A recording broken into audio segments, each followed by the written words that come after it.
Hi, this is Carson with Troy, and I have with me prolific and award-winning author Steve Pantazis. Steve, I'm so glad you're able to make it on the show today. And go ahead and introduce yourself, and we'll talk about some of the books that you've written. Yeah, so thanks for having me on the show. Really appreciate it.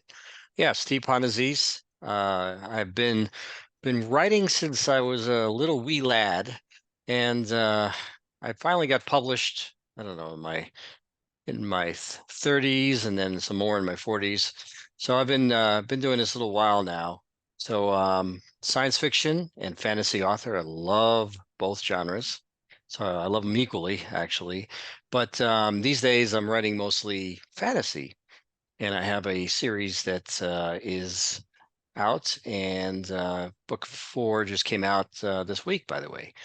So it's a young adult epic fantasy series called Light of Darkness, and I love Tolkien growing up, so it's kind of got some of those Tolkien vibes, but it's also very much a meant for young adult audience, so all ages. And so I got 9 books written, and fourth one just came out, so pretty excited about that. That's awesome. I'm going to mention the books. First off, I want to mention when I said award-winning author, you won 2015 Rise of the Future Award. Now, those people who don't know what that is, it's the largest short story competition in the world, and you were one of those winners, which is fantastic. Now, I'm going to hold up your book. So this is book one of the Light of Darkness series, The Dark That Begins. This is a fantastic book. You were able to give me a copy at 20 books to 50K. Read that. I'm excited. And then the fourth book that came out, which you just said this week, The Dark That Usurps, which came out February 18th. So you've written 4 books, or you've released 4 books. You have 9 books written, you said. How has that rapid release, because this book I think came out last April or something like that. Like it's been Right. less than a year. What was some of the strategies for that, and what would be your advice to somebody who wants to replicate it? Yeah, so the original advice that I got, so I go annually to Superstars Writing Seminar. And so, New York Times bestselling author Kevin J. Anderson and his wife Rebecca and some other founders of that conference, they have an annual conference in Colorado Springs. Just went there in earlier in the month, and so they have different guests that come on that talk about traditional publishing, that talk about independent publishing. And so when I was going there several years ago, I was inspired by a gentleman named Michael Anderle, who started the 20 Books to 50K with Craig Martell.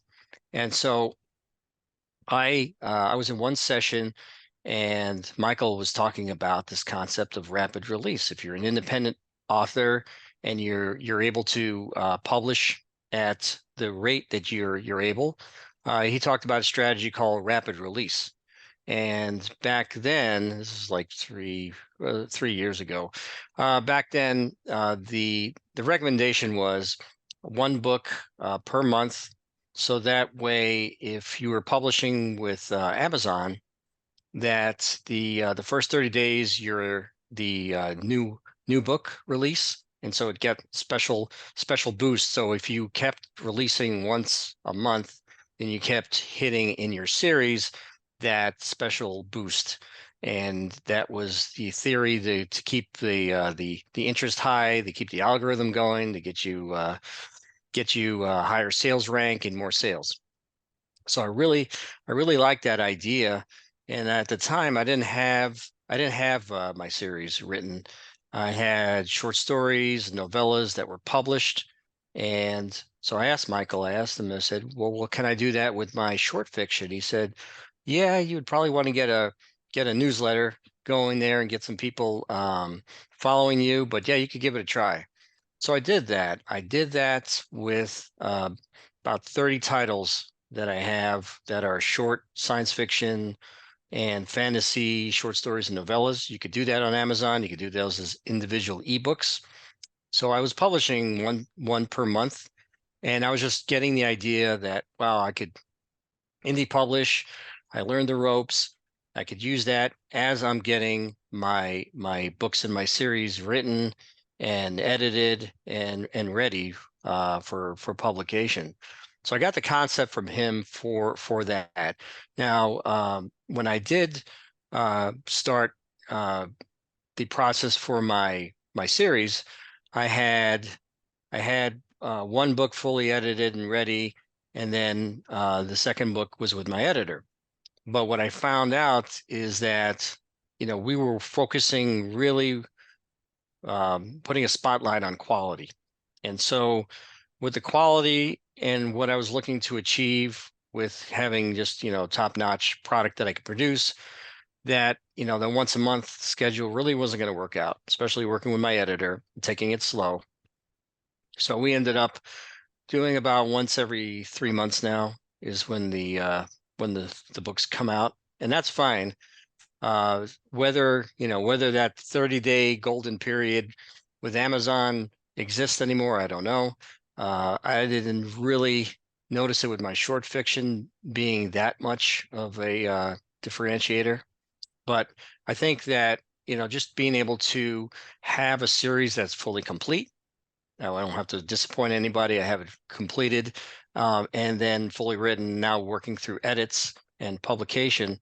I can take, whatever time it needs, but I'm doing it once every 3 months. And so book 4 just came out. So book 5 will probably come out here, I don't know, sometime maybe close to June. And then we'll go from there. That's awesome and great advice. You already shared some words of wisdom. I think one of the main things that I take away from this is not necessarily like the once a month thing, but you've been consistent, and I think that translates to um, credibility, and fans know what to expect when they see what you've done so far, and already and as well as know that the book's already, the series is completed. Now you're just, doing the brush ups, the edits, the, getting it packaged, and you're focusing on quality, which I think was a key point that you brought up. A wonderful golden nugget is bringing up the quality, and having quality product is important. Michael Anderle, he's done a great job with 20 books, and he makes a great living with that. But he also puts out quality books. If you're just putting out your first draft each month, I don't think that will cut it. You might gain some fans, but overall quality is, I think, is key for that. So, thanks for what you shared so far. Let's go on and talk about the two conferences that you mentioned: 20 books to 50K, now Authors Nation, and Superstars. How's that helped your writing, and how's that helped your career so far? Well, as you mentioned, the award that I won, the Writers of the Future, that happened in 2015. And so the Kevin J. Anderson presented my award to me on stage, and I found out that he had this conference called Superstars. And so I signed up for the first one available, which was in 2016. So that's quite a while back, and I've been going consecutively every year. The value I find in this conference is twofold. One is the content is top quality, and it's oriented towards the business of writing. That's the focus. How do you get the tools to put together for your career and success, whatever level you are, wherever you are within your career. If you're doing it as a hobby and you're thinking seriously, where you are, you could get good information for any level of your career. And then the second part of the equation is the people. I find that the conference has very high quality attendees, high quality panelists, top professionals in the field, and the camaraderie of having writers getting together and talking about their craft, talking about the publication process, interacting with New York Times bestsellers. This is just, and it's a small, intimate group that's capped. I believe they're getting close to their cap. I think the cap is around 400 people, 400 attendees. So it's small, it's intimate, and you get to know everybody. And by coming back year after year, I have, established some really good friendships And the mentality is we are a tribe. We're together. The 20 books to 50Ks, rising tide lifts all boats. Same concept of having that networking and helping each other try to succeed and do what we want to do in our careers. That's fantastic. And both the 20 books to 50K and Superstars, it's not just traditionally published people going, it's indie published and traditionally published, and it doesn't um there's not like a looking down upon or anything on the chosen career path. So that's, I haven't been to Superstars, but I know some of the people that I met at 20 Books were going and they were indie and they said I needed to go there. So hopefully next year, the year after I can go. But yeah, it's 20 Books is the one that I was able to go to. And you know that these people that go there are serious. It's not a $50 writing conference and it's not a day. Like, it's you have to put some time and effort into go into that. And that's everybody's kind of on the same page of going there to learn. And I find that for me it's been really, really good. I mean, I met you at 20 Books. Moon I've met multiple times, and it's just been fantastic. So you mentioned Riders of the Future again. Was How many times did you attempt, or was that your first time trying to put in? I love to hear people's stories about this, because sometimes it's their first win, or like sometimes it's their 40th time they've put in, and and then they win. So I like this perseverance. Was it your first time, or was it multiple times? No, multiple times. Not as many as Wolf Moon. He probably holds the record. But uh, so the conference, or sorry, the contest is now in its 40th year. So 40 years, people have been winning the contest and trying to win the contest. So year 25 of the contest is when I tried for the first time. I had a science fiction novella. I was really in love with the novella. I said, this is going to be winning material, but no, it didn't. And so I've tried, I would say, probably 6 times over the course of 5 years, 6 different times. And my final effort, I had a novella that I was saying, okay, I got some good feedback on it. I think this one has the right emotional depth that I was looking for. So I'm going to submit that, and that's the one that won. So that was year 31. So right now we're up to 40. So that's almost a decade ago. Well, and what did you do to hone your craft um, in winning? Did you just keep practicing writing, or did you go to classes? What did you do to hone your craft? Well, two things. One is to keep writing and to improve your craft. The other thing is so Writers of the Future produces an anthology each year. You have 12 winning stories, and then they also have illustrators, so they have illustrations in there. So the best way, I believe, to have a chance is to read the stories and to get a feel for all the variety, and what is it about the story that really stands out. Try to capture some of those elements. You have to really hook the reader in the beginning, right in the middle of something. You have to have engaging characters. You have to have a plot that moves. It's got to be it's short form, so it's got to resolve itself in either a short story or up to a novella. And then you have to have something that you know leaves the reader feeling satisfied. You want that to hit at the end. So if you could hit those different notes and keep it moving along and flowing correctly, and you have a chance. You have a chance, absolutely. It's just to have a unique story idea, and start working and then submitting. You could submit once a quarter, and they take all the submissions and then they knock it down to 8 finalists. And from those 8 finalists, they have judges that pick the top three. So you have top three winners for each quarter. And then you have your 12 for your annual anthology. And you also have this amazing workshop that you get to go to in Hollywood, California. They'll fly you out, they'll put you up in a hotel. You get to work with New York Times best-selling authors and industry professionals on a workshop week on craft, and also what do you do afterwards in terms of, your professional career. They'll give you good pointers on that. And then the big celebration is the gala, which they hold, and it's televised worldwide. So it's pretty impressive. It looks like Academy Awards. You go on stage, do an acceptance speech, and just it's just celebrate that achievement. So I don't think there's anything like that anywhere on the planet. Even you had the Nebulas and Hugos; those are big celebrations. But for a short story and having that kind of amazing attention, and having somebody meeting all these professionals and going on stage, I mean, that's quite extraordinary.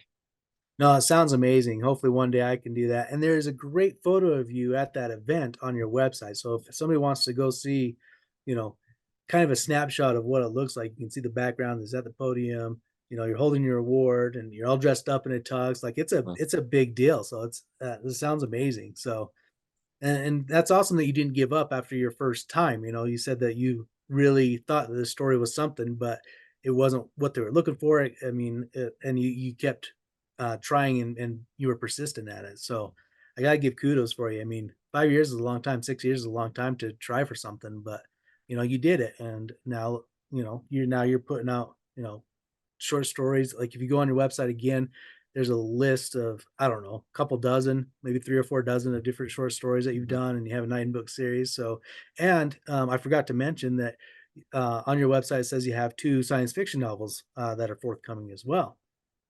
So there's big things happening. Yeah, the two novels that I have, they've already been written and edited. It's a challenge when you decide to go the indie path of like where do you put your focus and direction. Now, even though I have them written, uh, I had well, one with a publisher for 5 years Oh wow. before they ended up not going with it, but that was for traditional publishing.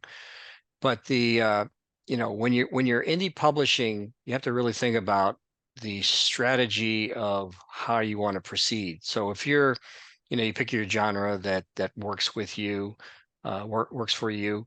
And so for me, it was science fiction and fantasy, and I got a chance to sit down with the late Dave Farland, who was a coordinating judge and New York Times bestseller.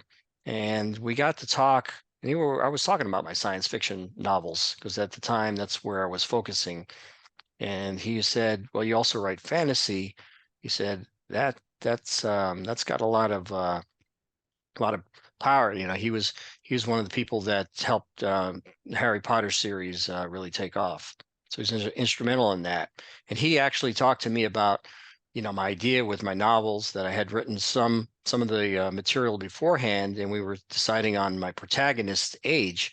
And he said, 16. That's the magic number for that. So that's young adults, and it'll appeal to adults as well who like good clean writing, or say clean prose. No, nothing too objectionable. So we were thinking, with the strategy that what Dave provided, I took that to heart. I went with the science fiction novels first. I didn't see that they were getting the traction that I want.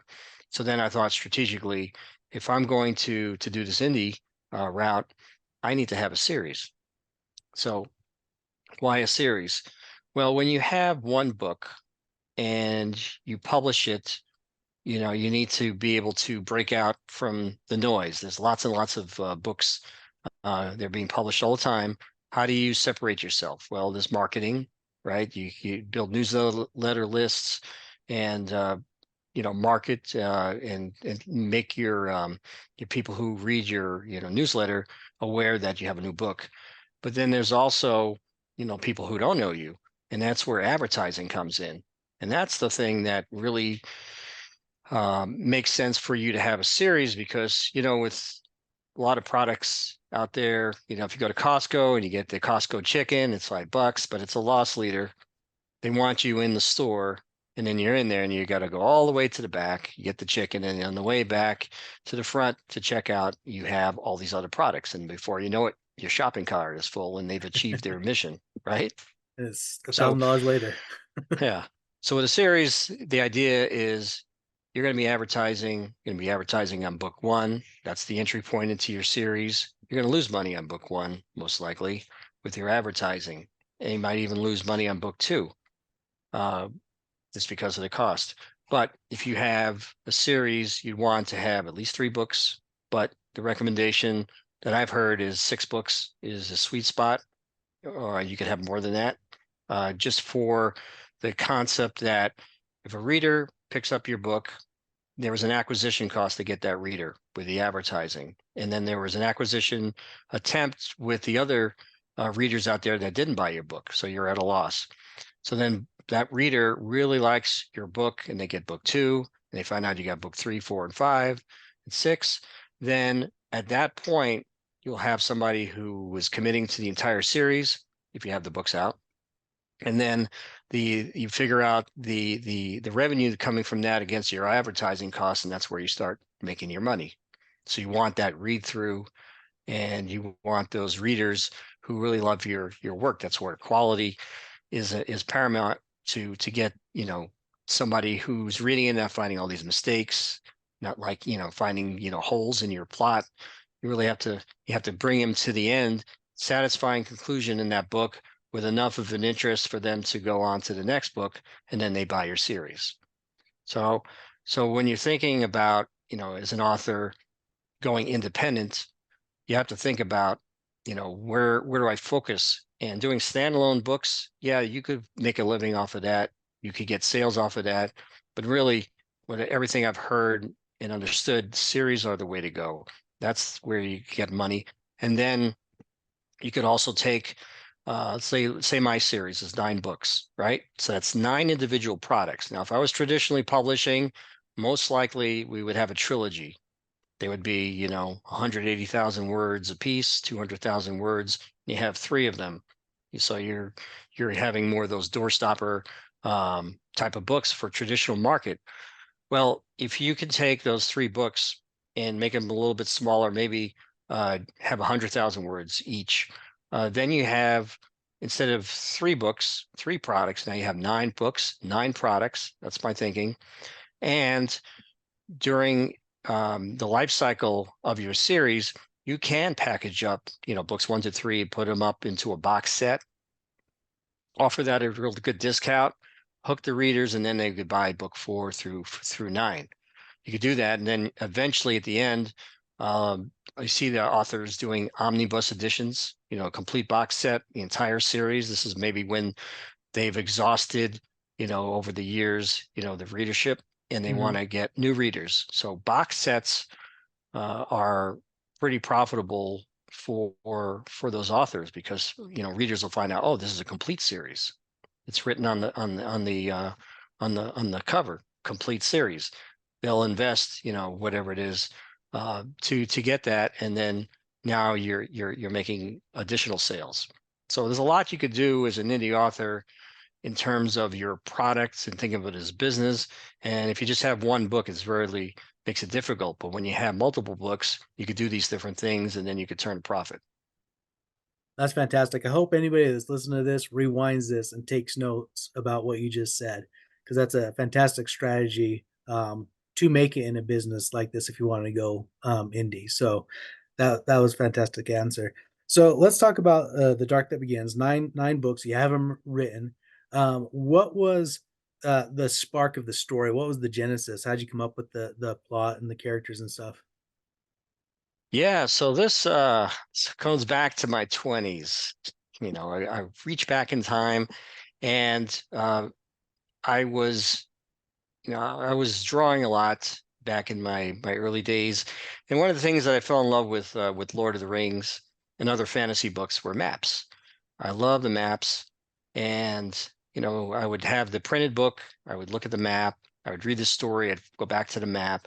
It just, was wonderful, especially when you have a quest and your characters are going different places. You learn about the world. So I was designing some maps, back. I used to do Dungeons and Dragons and do maps, but then I was saying, okay, I wanted to, develop a new world. I have some ideas of like, different cultures and such. So I started drawing a map, and then I had to populate it. It's like mountain ranges, and then where's the borders and things like that. And from that, I got the ideas of like, okay, these two areas, they border each other, and these guys believe in God of light, and these people believe in the God of darkness. They don't like each other. So there's some tension right there. So that makes Right. for some interesting story. So I got some ideas from that, and then my central character, uh, Well, I'm gonna see if Petra. it. Oh, there we go. There it is, Asia. So yeah, single continent uh, in this world. So yeah, my main character is Petra, and he was 15 at the start of the story, and then 16 through the rest of the series. And so I had I had written or had read a book. Uh, it was Raymond E. Feist. You had Magician Apprentice and then Magician Master. I think it was a Magician Master where the main character, also a young uh, gentleman, he uh, he was in another like a portal world and as a slave, and then grew in his abilities, with magic abilities, and it really inspired me. And I had some other authors, besides Tolkien, I had some other authors and their works inspire me. So Petra, he starts out as a slave, so I like that concept. There's a young person here that has no memory, woke up in a field at 11, and then he was hungry, so he ate some food, and then the owner of the property turned him in, and he got sold into slavery. So it starts off, he's 15, he's a slave, and then he has some people that are with him, his cellmates, and then they plan this daring escape. And then where do I go from there? Is the question, because he doesn't know the world. He doesn't know anything about the world. So we begin a quest, and that's where he leads him to become a mage apprentice. Because you remember in Lord of the Rings, there's this Strider, the Aragorn, in the inn, and the hobbits meet him, and that was inspiring me. I said, what if I have, somebody like a Strider, who's a mage in this eatery, and there's my characters there, and then my character feels something in the back of his head, and he and not quite sure what it is, and then finds out he has this ability. He's like inclined to be somebody who could use magic, and this is how that person discovers him and says, would you like, there's an opportunity here for you if you come to my school and learn the arcane arts. So that begins my character's journey. And so book one is all about him trying to find his way at the school, and then the affections of not quite first love, but somebody who is of interest to him, and then an arch rival who doesn't like him, doesn't want him to succeed, and then all the conflict that comes from that comes to a head in that book. So that's the some of the inspiration, and then the execution of the book of where I wanted it to go. That begins Petra's journey. He learns magic, and then from there, there's a prophecy that pulls him through the entire series, where the stakes get bigger and bigger. It's world of evil, good versus evil, and he's caught in the middle, unfortunately. But that's what makes for an interesting story.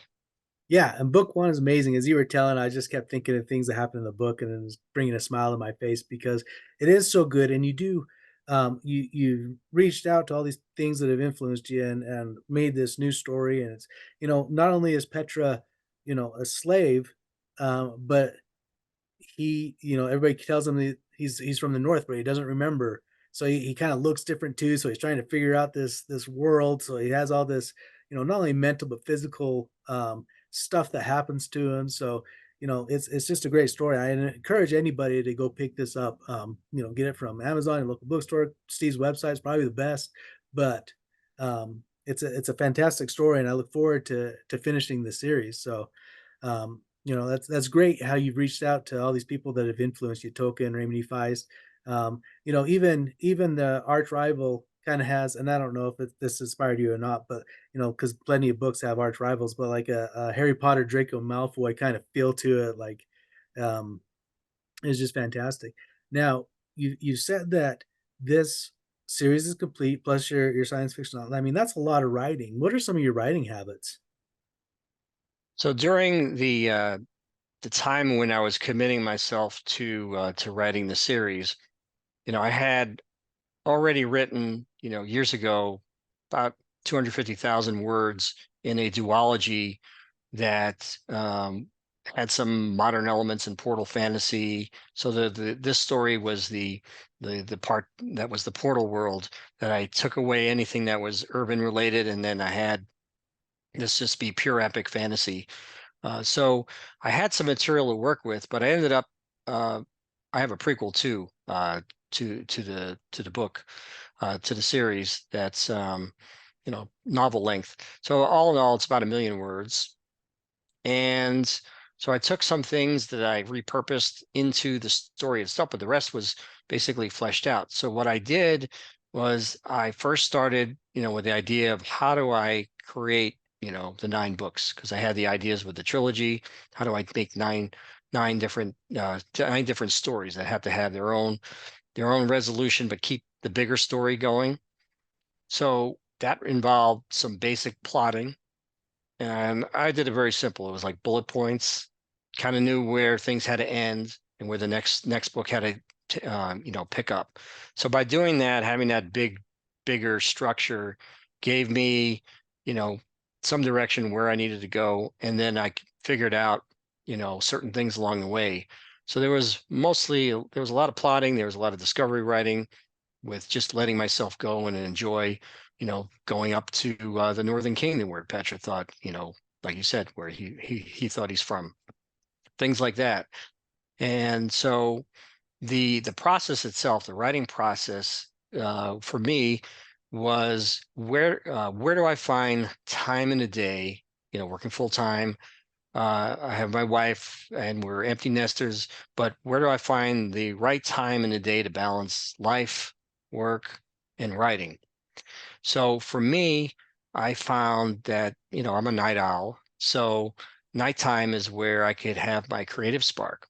So after dinner, between 9 p.m. and midnight, I would go over to the dining room table. I found a place that I dedicated to writing.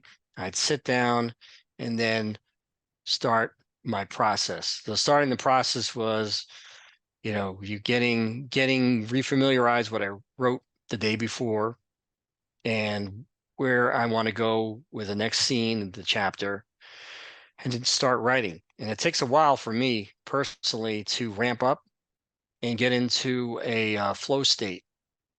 So yeah, my wife had given me an article on flow state a while back, and I read it, and it's basically the idea of a distraction-free environment where you dedicate yourself. You don't have any social media, you don't have any other interruptions. You could just let yourself go. And then once you start typing, or if you're the person who likes to dictate their stories, just let yourself go. And I found that, the first hour was the ramp up time. The second hour, I was getting into my flow state. And the third hour, I was really flowing along. And then I had to stop. And so I set myself targets word counts. And I found that my sweet spot is if I could do 1,500 words in a day, I would hit, that sweet spot, that target.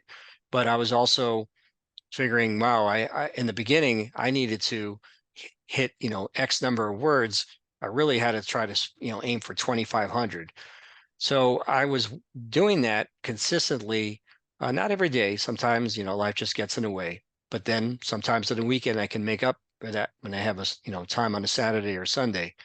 So my consistency is where I was able to produce, the novel after novel after novel. And I also looked at it that I didn't have a time constraint. I wanted to accomplish this by the end of, I think, 2021. to finish. So I kept working towards a word count and finishing by then. But I didn't put pressure on myself because I didn't have any of these books released.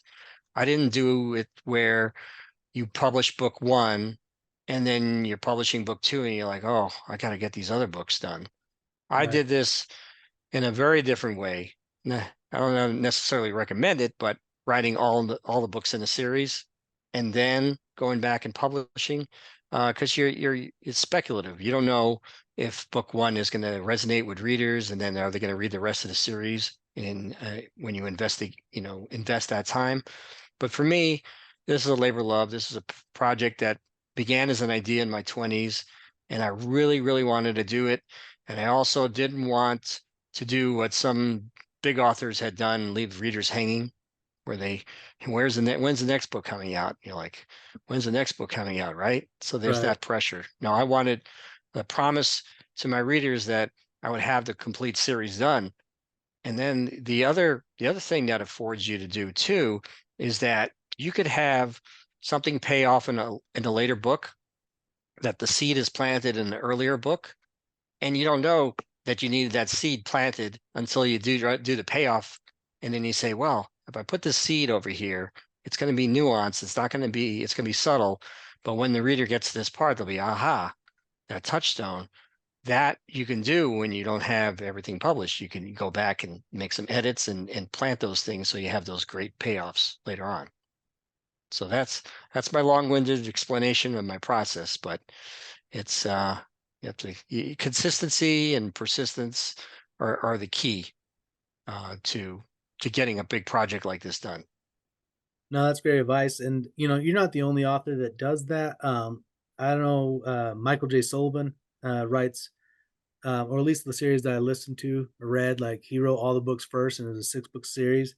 And, and I'm actually looking at in my writing process if that's something I wanna do as well. Not only that, but it also helps, um you kinda get better with each book, so, like, when I get to the end, and be like, "Okay, like, my first book isn't quite up to snuff, so I can make changes or re-edit that and whatnot." But, with 9 books written, that's a lot of editing. I mean, you already have your covers. How did you find your editor to help you along with this?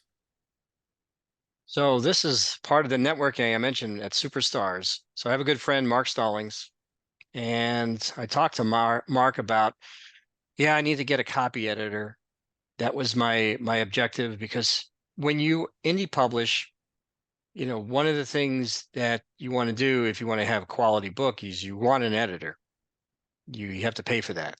Mhm. When you're traditionally published, guess what? You're getting an editor with your traditional publishing deal. So you're basically doing the same thing, but you're paying for that out of pocket. But it's an expense that's absolutely necessary to produce a quality product. And so Mark referred me to a gentleman named Jonathan Miller. Never met him in person, but we got to correspond online and we talked. And so we agreed that Jonathan would start work on book one. And so Jonathan then did the work, and I got to step back for a second and say that the other part of the process you would want to do is get feedback. So you would want beta readers if to give you feedback on your story. So you write a story, whether it's short story or novel length. Have some volunteers, some people that you could reach out to read your book and give you feedback, and you make changes, and then uh, you go from there. And so by the time my editor got book one, I had about 10 beta readers with different types of feedback, and I've changed the story elements where they said you need to do this to do that, and made sense to me. At that point, he took over, and then he's such a giving person that copy editing is different than developmental editing. It's basically finding all the grammar issues and consistency issues and fixing those. But he said to me, he said, you know what? I'd like to make some suggestions over here that I think you could strengthen your story. And if you're willing to do that, I'm willing to put in the work for that. I told him, I said, absolutely. So he suggested we refactor chapter one and do the prologue. and then some other things in book one. And I believe that if you were to say, okay, how much better did it make the book? I'd say 30% better. I'd give it that number. Wow. It meant that much of a difference. So it was already readable, it was already enjoyable, but he helped fine tune some consistency in saying, well, Petra would necessarily, say that in this particular scene, I don't think. And then he would say, well, he's sounding a little whiny over here. He's harping on the same thing he did earlier in the chapter. Now, my beta readers didn't find that, but he did. He has that keen eye. Hmm. So I said, you know what? If I change those things, the reader is going to have a more enjoyable experience. They're not going to come up to the part and say, "Oh, he's whining again." Maybe they're not thinking it, but maybe in the back of their minds, it's bugging them.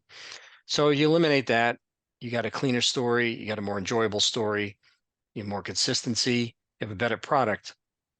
So I found him through a friend at Superstars, and he's now we're on book 6 actually, because book 4 just came out. Book 5 he already edited. I also have a proofreader that I hired to do the proofing, make sure there aren't any typos and things like that. And so I take the first 2 chapters of the next book and put them at the end of the book that I'm publishing.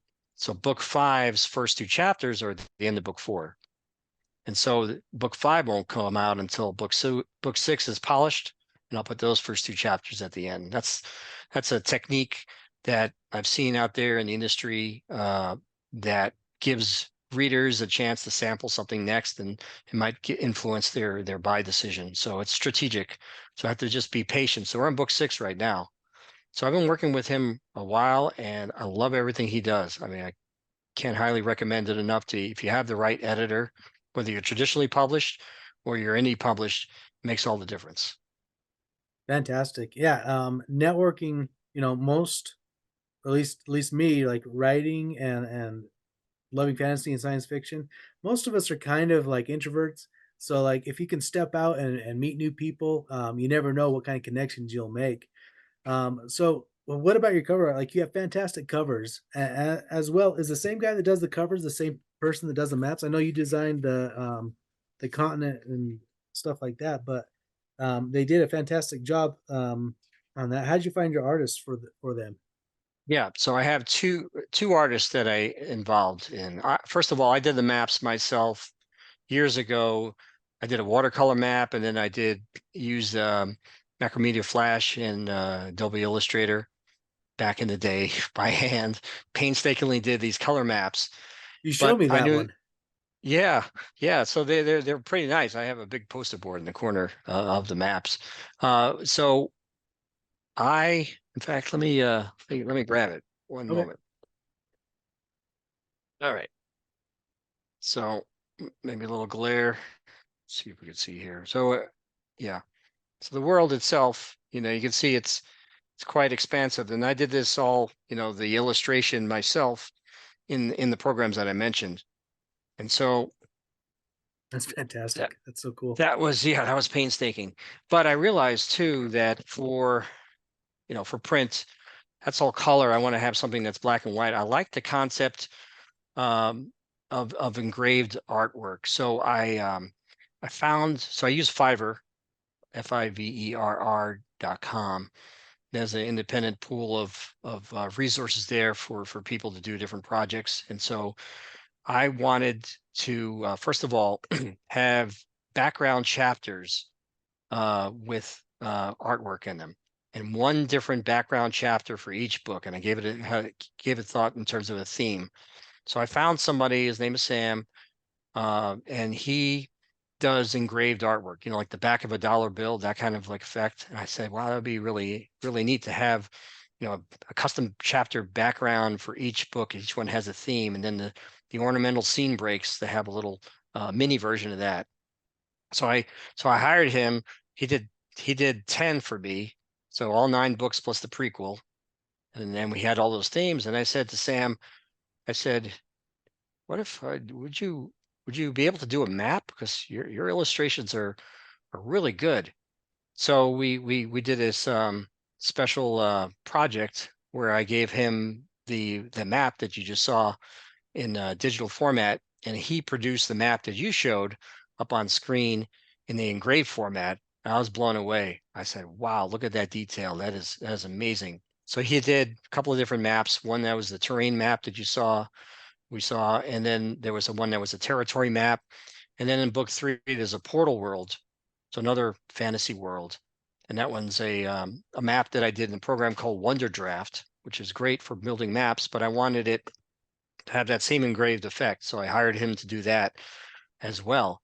So we have maps in the book. And then the other thing that I thought to do, and we'll get to the covers in a second, was that every time I look at a map in a book and I'm squinching and I'm getting you get binoculars out to, like, you can't go like that in a print book, right? You can't go, do that. You have to, like, get something to be able to see to see the little cities and everything.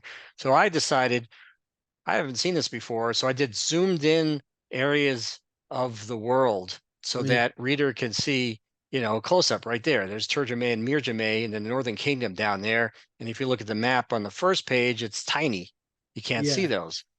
So I have Uh, each of those major regions in there. Darkfirth and Empire of Corinne, you know, you get those, and you could see those areas, and they come to life by being able to do that. And I think it's more enjoyable for the reader. So all the books have all those different zoomed in views plus the original maps to give the reader that kind of experience. And even on the e-reader, you'll be able to see the zoomed in map, so at least you can see where these characters are at any point. And the series does take them to different parts of the world, because I do love quests and exploring.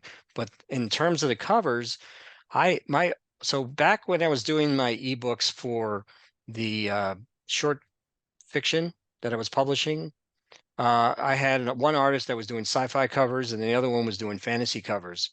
But it turns out the artist that was doing my sci-fi covers also does fantasy, and I really liked her work. Her name is Les, and I got her through Fiverr.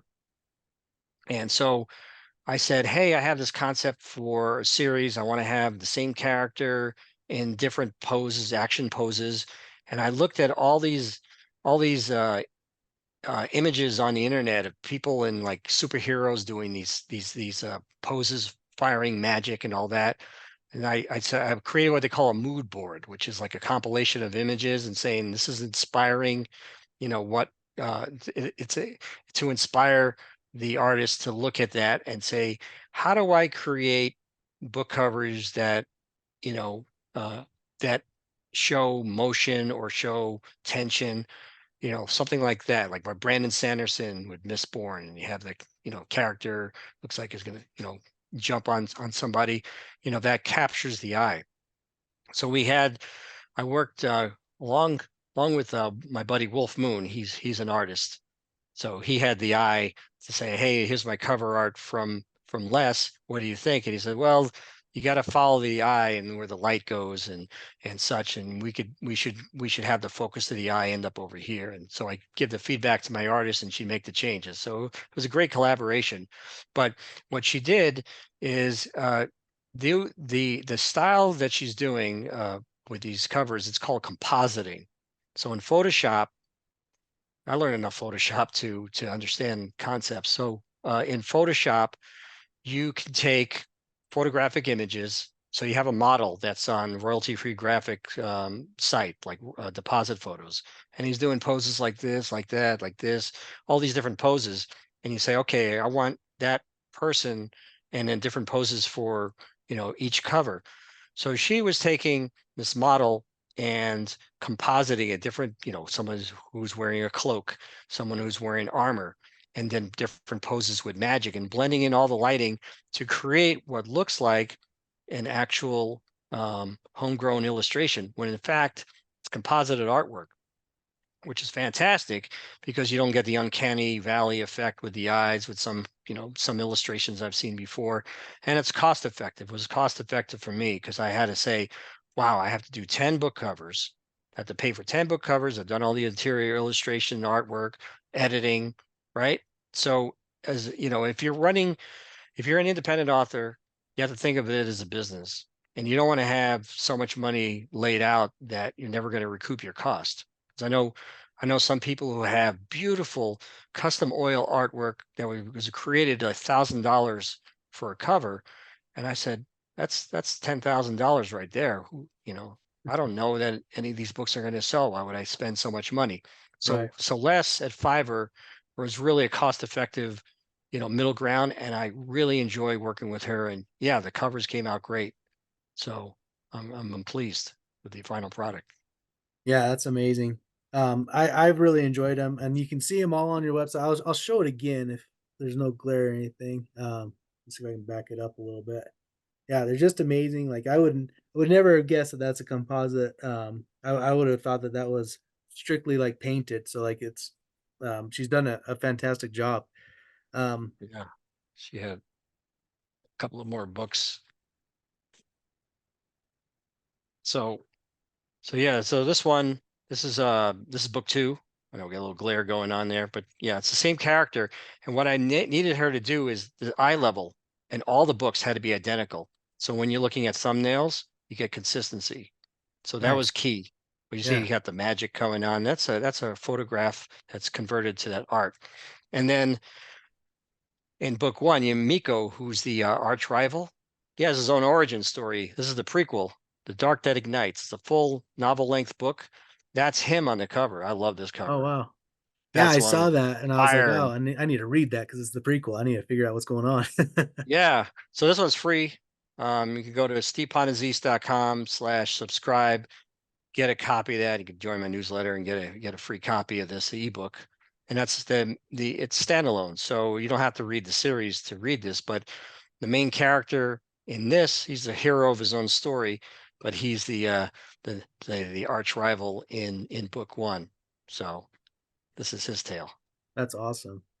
Fantastic. Well, Steve, I appreciate you getting on. This hour has been fantastic. Do you have any final words of wisdom or any writing advice you want to give before we get off?